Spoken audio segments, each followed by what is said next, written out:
welcome to a Q&A about my school, Institut Français de la Mode.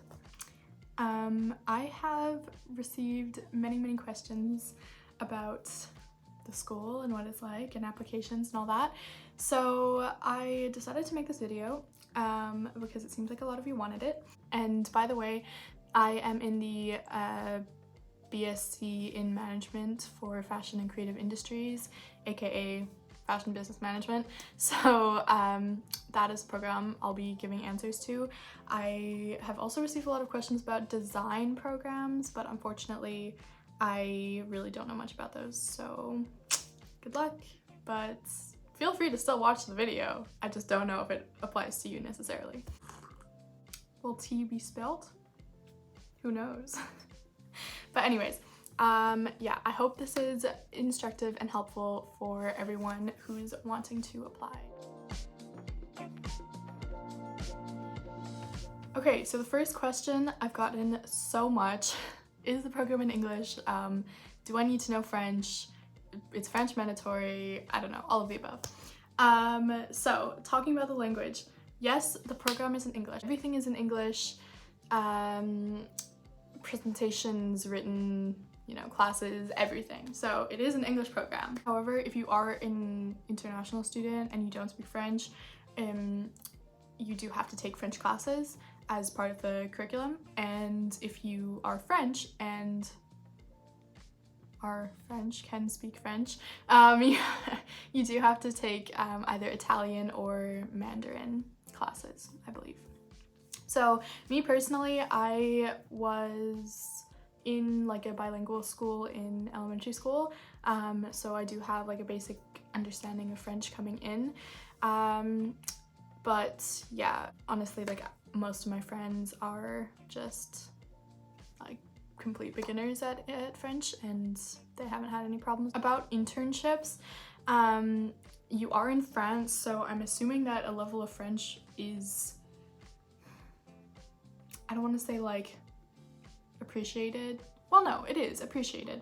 I would say like, yeah, knowing a decent level of French is probably helpful to get a job or an internship in France if you want to work here. That being said, for all the internships during the program, you can go home or you can go, to New York, Milan, wherever you can find an internship. You're not required to stay in Paris, so that could be an option for you as well. For the second year internship, the school actually does career fairs, so all the interviews are conducted in English, and I feel like employers go in sort of knowing that it's an English program and you won't necessarily be able to speak French, so I wouldn't worry too much about that. So speaking about languages, I've gotten a lot of questions about like the international French split and whether or not, we're mixed, people mix, stuff like that. So it is a very international school. I would say, like, obviously the BSc is only offered as an English course, so there is no French course available for that, but the design program is offered in both French and English streams. However, for BSc, they only have one class, so everyone who speaks French is required to have like a minimum level of English. What is the split? I would say the split is pretty 50-50. There is a statistic on like how many international students are accepted. Like there are a set number of spots for them, and I would say it's at least 50-50, if not like even maybe a bit more. But yeah, no, most of the students I would say in our class are international, or 50-50. It's pretty 50-50 actually.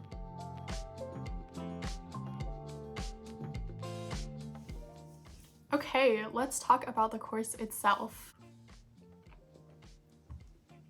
So, the course itself is great. I love it. It is very intense. So if you're looking for sort of like a program that you can really immerse yourself, this is definitely it.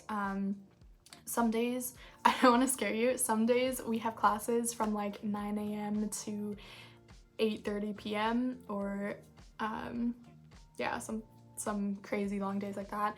But that being said, we also have days where we have like 1 or 2 classes or even no classes at all. So it sort of balances out, I guess. The teachers are amazing.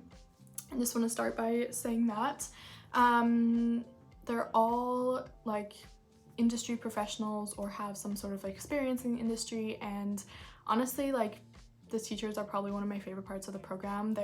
So many of them are like very invested and supportive and will take time out of their days to talk to you and help you, and they're always open to answering any questions that you have, which is amazing.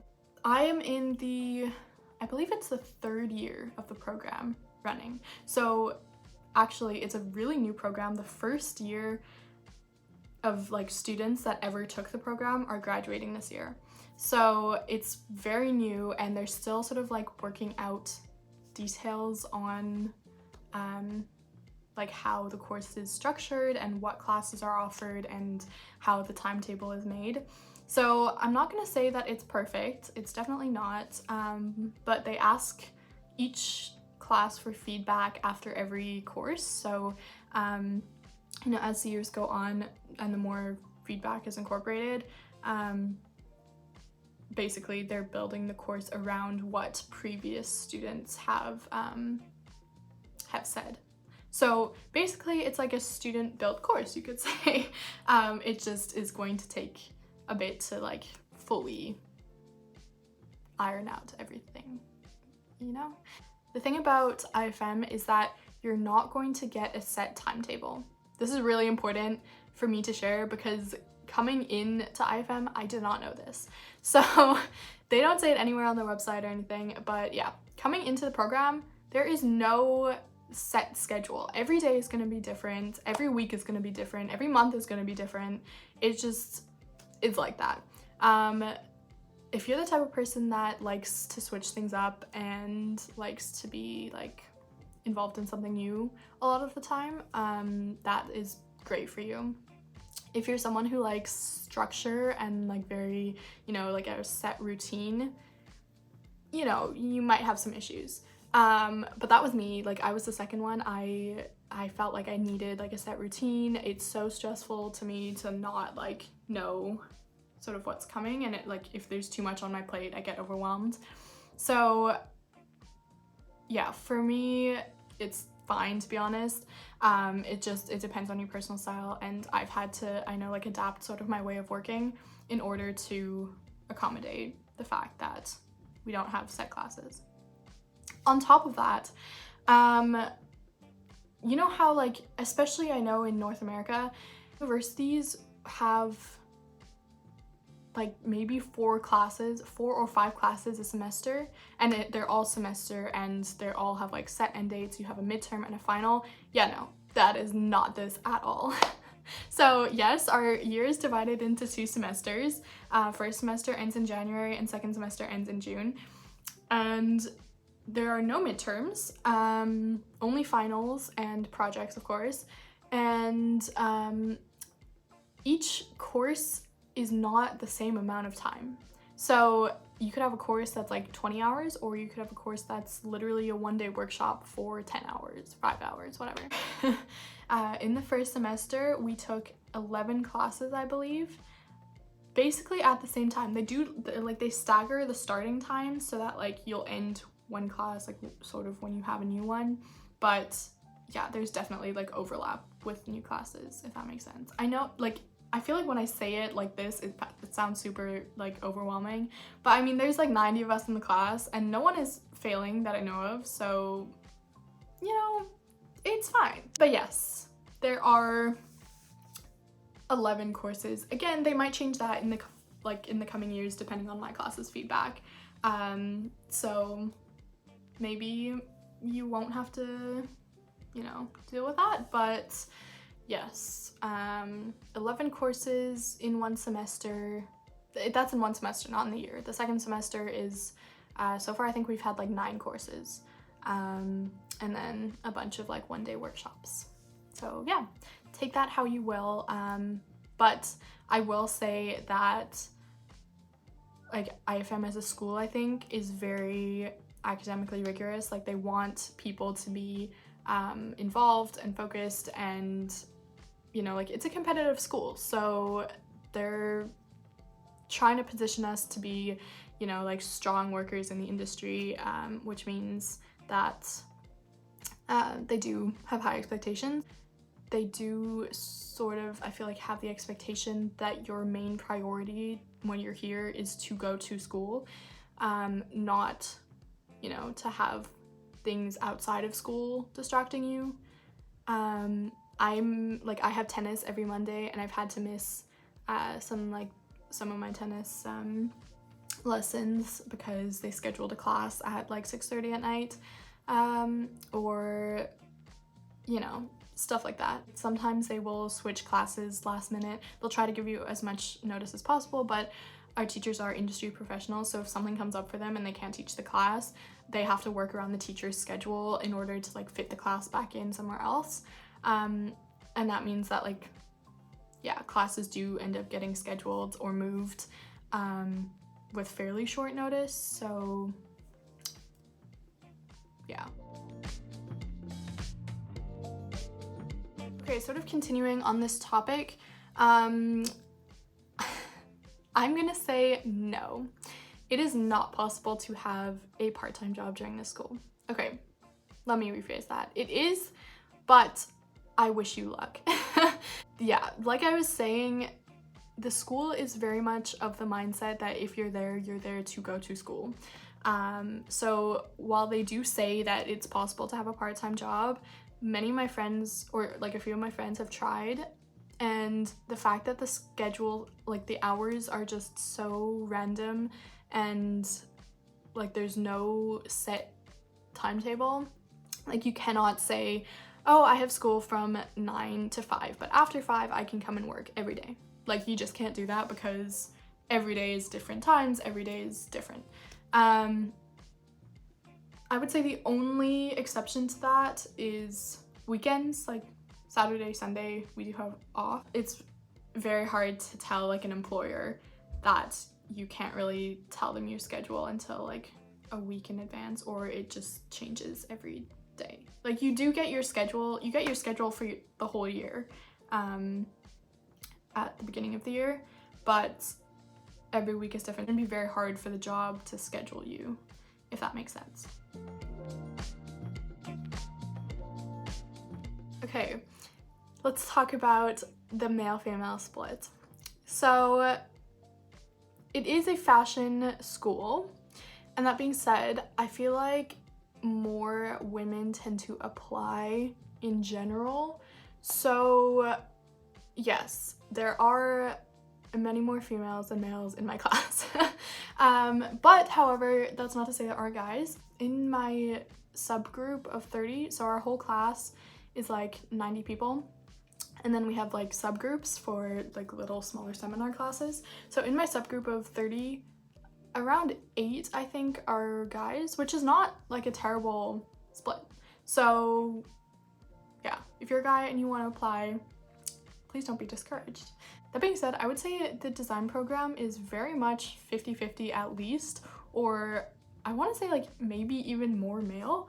I don't know why business is more popular with girls and design is more popular with guys, but that's the way it is, I guess. Okay, on to the second most asked question. I've gotten so many messages asking for application advice. Basically, what I've told everyone who asked me this question is like the same thing. They are looking for people who are different. They know you're interested in fashion. Like, when you apply, you're applying to a fashion school, and therefore you're interested in fashion. You care about fashion. They know that. So basically, what they want is to see what makes you different, what makes you unique outside of fashion. So if you have any extracurriculars that are not fashion related, or if you know, have had job experience, or have other hobbies, interests that can sort of relate to fashion, that is amazing. You should definitely highlight those. Like, when I was applying, I hated this, like, I watched YouTube videos and I hated this piece of advice, but like, just be yourself. Yes, everyone says that. Yes, it's annoying. Yes, whatever. It's true. Everyone says it for a reason. Yeah, they just want to know that if they accept you, you will bring a unique point of view to the fashion industry. You will have unique ideas. You'll be able to contribute to the class in a meaningful way using your own experiences and your own point of view.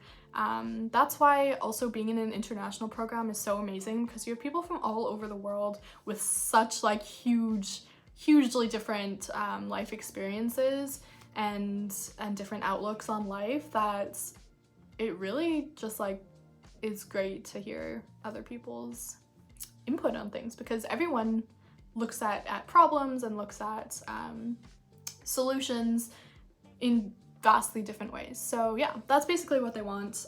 They want to know that you will bring something meaningful to contribute to the class. Okay, take everything I say with a grain of salt, because at the end of the day, what do I really know? Like, I got accepted into the school. I'm not the application committee or anything, but I'm gonna say no, grades are not that important. As a school and as a field itself, there's a lot of emphasis on creativity. So that being said, being good at school is not necessarily a requirement, like having good grades or anything, because there's more to life than that. Like, if you have amazing experience and if you you know, can prove that you're dedicated to whatever it is that you're doing and that you're not afraid to work hard, I would say grades really aren't that much of an issue. That being said, the program is super competitive. We had 1,000 applicants this year and 87 people got in out of 1,000.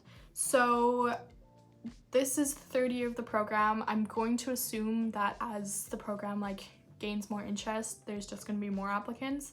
So yes, it is fairly competitive, and I like, obviously they do take into account grades when they're admitting people, but yeah, overall I wouldn't worry about it.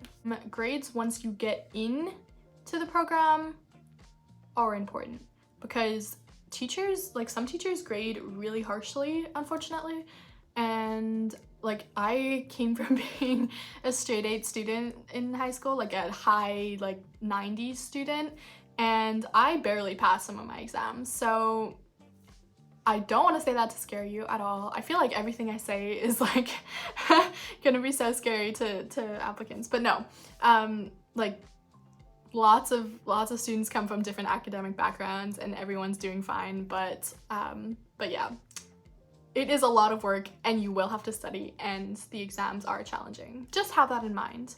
But high school grades, not that much of an issue. And if you pass the exams, no one cares. And you also have projects for some classes.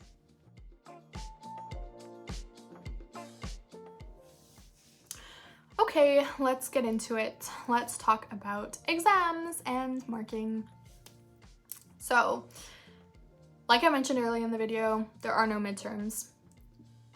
Yes, like that is good, because for the layout of the program, it would make absolutely no sense to have midterms. It would be way too much. But with no midterms comes the consequence that your entire mark could be the final exam. So some classes do have like projects that are worth, you know, 50-50, or like with the final exam, or even like 60% project, 40% exam, or vice versa, or you know, it just depends on how the teacher wants to weight it. But there are definitely a number of classes where the final exam is 100% of your grade. So yeah, the expectation is high. I don't know how they're going to structure the exams in coming years, because my year, like on our feedback forms, we made a huge fuss about how our exams were laid out. So I'm hoping that for the next years, you will not have to deal with that. But basically for our year, our exams were in 1 week right after winter break. So we had winter break for Christmas, 1 week for study break. So winter break being 1 week, study week 1 week, and then exams right after. Did it suck? Yes. Was it horrible? Yes.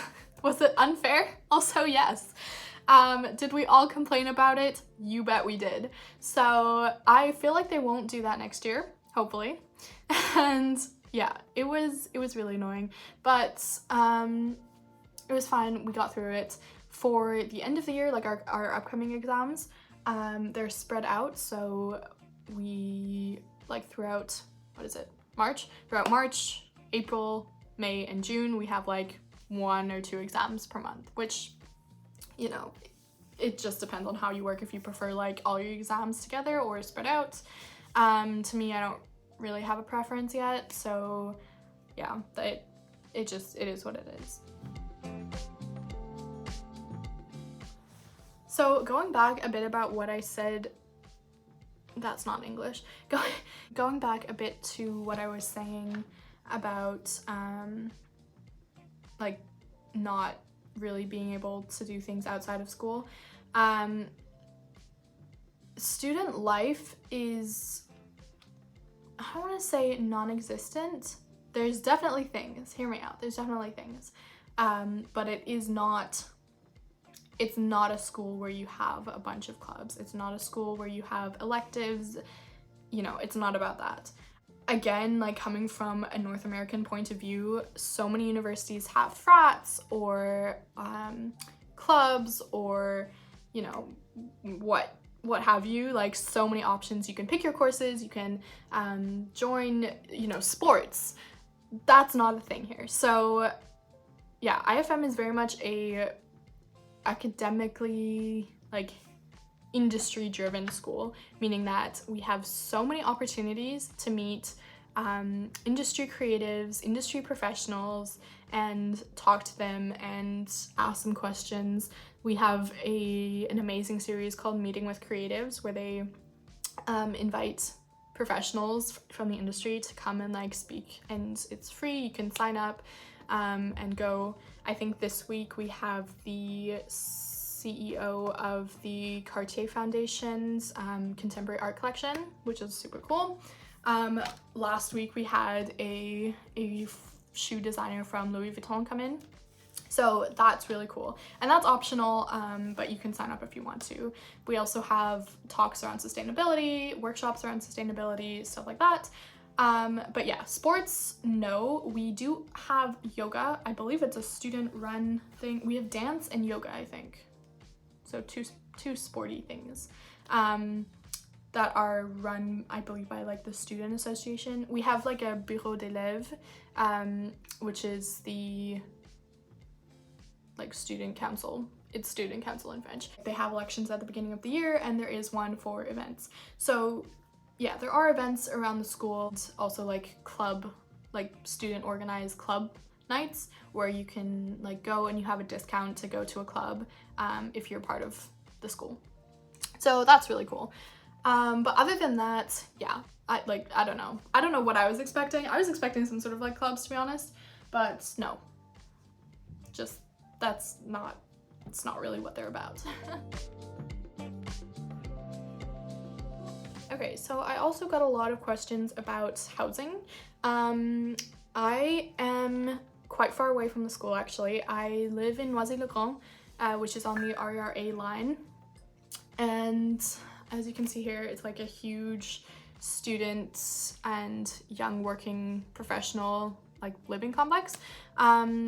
It's like sort of like a dorm, but not, because I live alone. Like, I have my own kitchen, I have my own bathroom, my own apartment, which is perfect. But you also have shared areas, so you have, like, a gym, you have, like, a downstairs area, like, the whole basement is like a co-working, co-living area. You have study rooms, there's, like, a little library, yeah, like I said, gym. For fashion students, there's, like, a whole sewing room where they actually, like, have machines that you can use, and, like, big sewing tables, and, like, washing machines, all that. So that's really cool. I personally love it here. Like, I am so happy here, but there is a but. The only thing is that Paris Transit, yeah, Paris Transit is not it. The RER line, okay, wait, let me backtrack. Metros within Paris are really good. There's so many, you don't need a car at all. They go everywhere in the city. The reliability though could be something to work on. The RER has often been delayed almost every single day, I would say. Either because something's breaking down or because of a sick passenger or, you know, this, that, whatever. So almost every single day I leave, I would say about like half an hour, 20 minutes to half an hour earlier than I technically have to, just in case something goes wrong, because like if something goes wrong, you're done for. That's the only issue with living like so far outside of Paris. Next year I am looking to move closer and be like in the city. But yes, housing can definitely be an issue. I recommend Studapart or Paris Attitude for like student type rentals. Studapart is like often has cheap options. They, from what I remember, don't like really have agency fees, or Se Loger as well, my friends use. Paris Attitude is amazing. Their agents are like on it. I've been speaking to one about my apartment next year and he responds like within the day to emails, which, if you know French bureaucracy, does not happen very often. So yeah, that's what I recommend. Studapart, just like for any website that you use, be very careful because there are so many scams. My friend has gotten scammed. There are so many stories of people getting scammed. Just, yeah, watch out. Also, do some research about the area that you're like going to book an apartment in, because there are areas that are, you know, more prone to people breaking in or, you know, not being super safe at night. So just do some research about those areas. But yeah, other than that, it's pretty self-explanatory, I feel like. Student residence or your own apartment, you know, at the end of the day, as long as you have a roof over your head, it doesn't really matter, right? I feel like I have talked so much. I'm sure you're sick and tired of hearing my voice. So if you have any more questions, I will put my Instagram at the end of this video and feel free to message me. But these are just some of the like most asked questions that I've gotten. So I hope that I have helped you in your uni decisions or your applications, whatnot.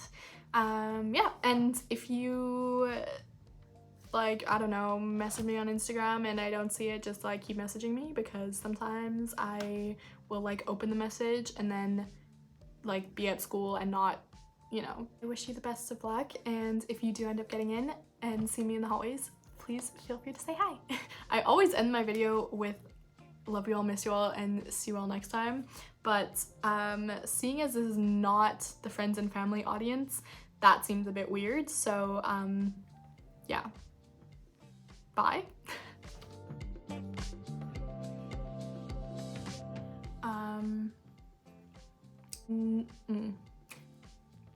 So yeah. What else? To what I said about, what the fuck? back a bit about